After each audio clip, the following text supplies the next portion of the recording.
Welcome to Free Your Mind Reviews. This is Chris Johnson with some thoughts on NXT Takeover Portland. Now, this is a movie review page, but I've been actually thinking about this for a while, and then a friend of mine brought it up last night when I was talking about it. I absolutely adore NXT.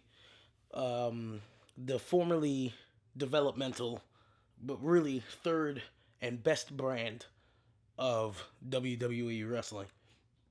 You know, a lot of people usually give up on wrestling, once they get older.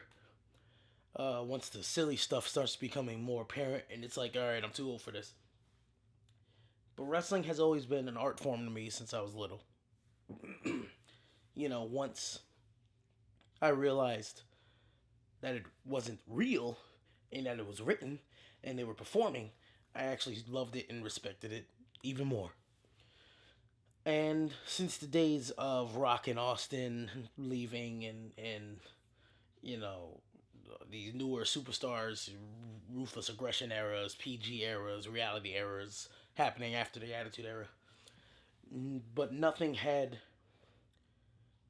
made me love wrestling again like that until the rise of Triple H's version of NXT. And it's been now really 6 years, 6 years since the WWE Network risen, and 6 years since NXT arrival showed me what wrestling could be again. And it has just gotten even better to the point that to me it is the number one in not only just WWE but wrestling, and completely overshadows Raw and SmackDown with a great mix of fantastic, hard hitting, fast paced, beautifully told storytelling wrestling, and good old fashioned wrestling storylines.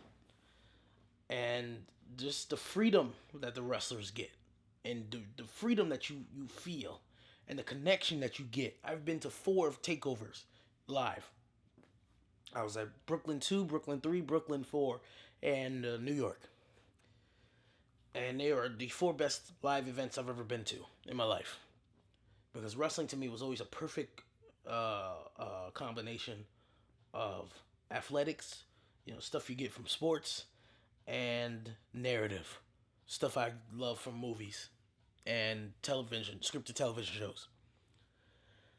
And Takeover Portland tonight was probably one of the greatest. There was no, actually, no probably about it. It is definitely one of the greatest NXT takeovers of all time. The card was dynamite from beginning to end.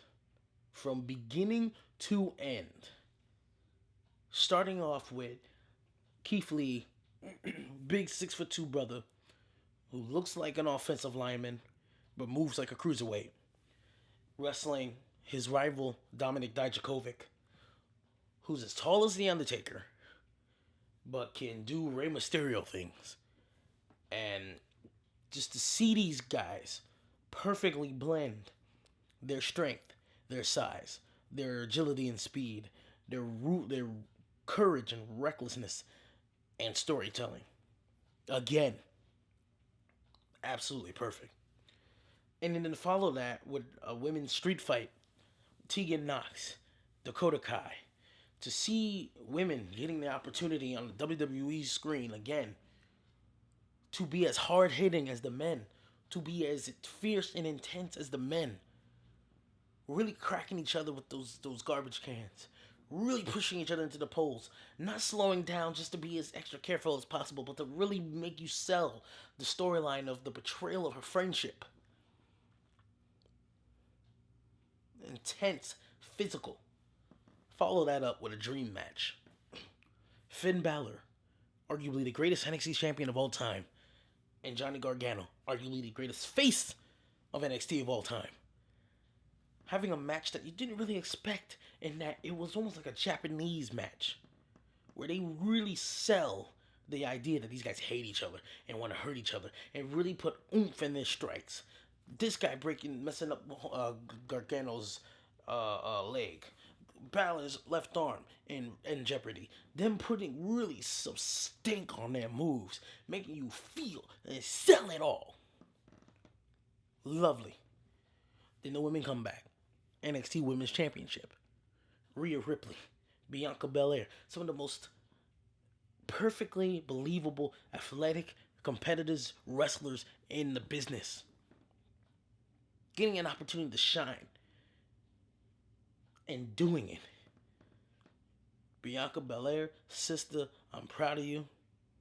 The fact that you hear Triple H say that you didn't even step into a ring until 4 years ago. For you to pick it up like you picked it up, you picked up the character. Now you're picking up the ring work. You're strong as Cesaro, as charismatic as any guy they got. Proud of you. And Ripley, keep dominating. We got a chick who I can believe can beat up any dude that she faces. You have got gold. And they have been pushing her ever since she came into the regular NXT doors. And she deserves it. Because she's gold. And only at 23? My God. And then the NXT Tag Team Division. Even when the Tag Team Division looks bare bones, they always do something to build it back up. And they've built it back up with combining Matt Riddle and Pete Dunne. Two dudes who come off so believable in these matches. That's another thing about NXT. I love the fact that they can take wrestling and what you know about wrestling matches, blend it with real life combat, and it makes the wrestling match more believable. It's beautiful. The storytelling of wrestling with moves that simulate real life combat. I love it. And you usually don't get that any better than the tag team matches. And the Undisputed Era, for me, my lifetime, I'm just talking about my lifetime of watching wrestling, the greatest tag team of all time. To me. Kyle O'Reilly, Bobby Fish. Shoot, Riley and Strong were fantastic together too, but Riley and Fish, GOAT tag team. 100%. Every one of their matches, whether it be with Mustache Mountain, whether it be with the Arrival, excuse me, not the Arrival, the Revival, who I wish was still in NXT, whether it be with Lorcan and Birch, it doesn't matter who they tag team with. It doesn't matter who they're working with in these matches. They deliver every single time. AOP, Sanity, didn't matter. And have the best matches of the card, stealing the show. It's either them or Gargano it's either them or Gargano or Cole who steals the show every time. Every time. And in the main event, had no idea who the heck was it going to win in that. The story of Homeboy's neck, which should have took him out for his career, for real, mind you. Being such a risk, being such in jeopardy, but yet the man was like, I'd rather die than lose this title. Well, you're gonna have to kill me to take my title, because I'm not losing to you either. You gotta love these. That's what I love about these NXT Championship matches, these NXT main events. Everyone likes to complain about the kickouts. I love the kickouts because they really sell that these characters, these men, will do anything for that championship. It builds up the prestige of the NXT title in a way the WWE title and the Universal title right now, don't have. And for them to bring it now full circle with now Gargano coming in and a couple of years after being betrayed by Ciampa and seemingly mending that fence, for him to come in here tonight and for the match to end with him hitting Ciampa with the belt. Now he is the heel. All this time, them rivals, Gargano was the face, Ciampa was the heel. So for him, for that to be flipped, especially for how intense and evil Ciampa was back then, we was straight up saying "F you, Ciampa." He had no music. His music was our boos and us screaming curses at him. And for them to have been able to flip it, now without Johnny being the heel and Johnny being the one who's gonna get boos, and Ciampa being the family man that was screwed over. NXT is one of my favorite shows to watch, period. It's one of my favorite forms of entertainment, period. And a match in a night like tonight, where you had 6 matches, 6 matches, no bathroom breaks, 6 matches, all barn burners, 6 matches, all deliver. And one last thing, God bless that crowd in Portland.